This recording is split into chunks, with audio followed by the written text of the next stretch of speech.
Are you ever around children? Then chances are you play an important role in their sex education. Have you ever heard of SECAN? It's the Sex Information and Education Council of Canada.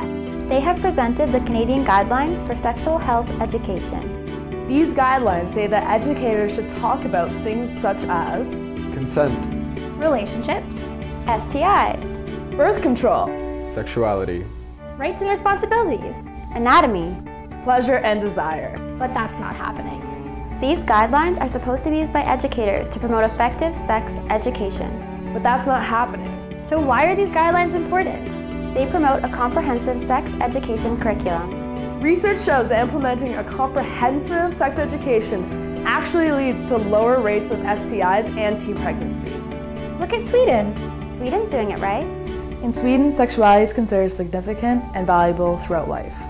They give children high-quality information and comprehensive sex education, so that children are able to gain independence through having choice and being informed.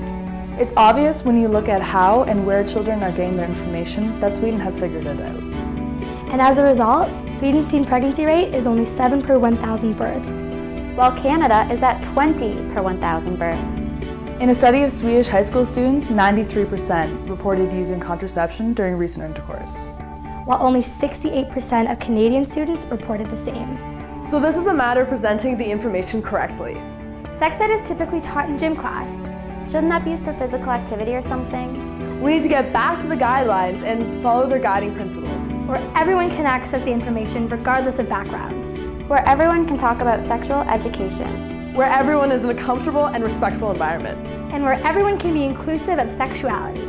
Educators should acquire an understanding of human sexuality and have the capacity to discuss sexual health in a positive, non-judgmental, and sensitive manner. And constantly make sure that their information is accurate and up to date. Because sexuality is always changing. Education is not the only thing that affects attitudes, behavior, and knowledge.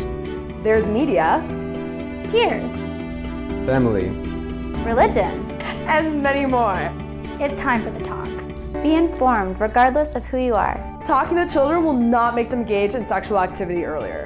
Accurate and honest information actually prevents earlier sexual activity. It's time for the talk. People don't want to talk to children about sex because they feel awkward. Or because they think their kids are being properly educated. But they aren't. It's time for the talk. If you don't know where to start, take a look at the guidelines. Sexuality should not be a scary topic. Everyone should know about it. Everyone should talk about it. It's time for the talk. It's time for the talk. It's time for the talk. It's time for the talk!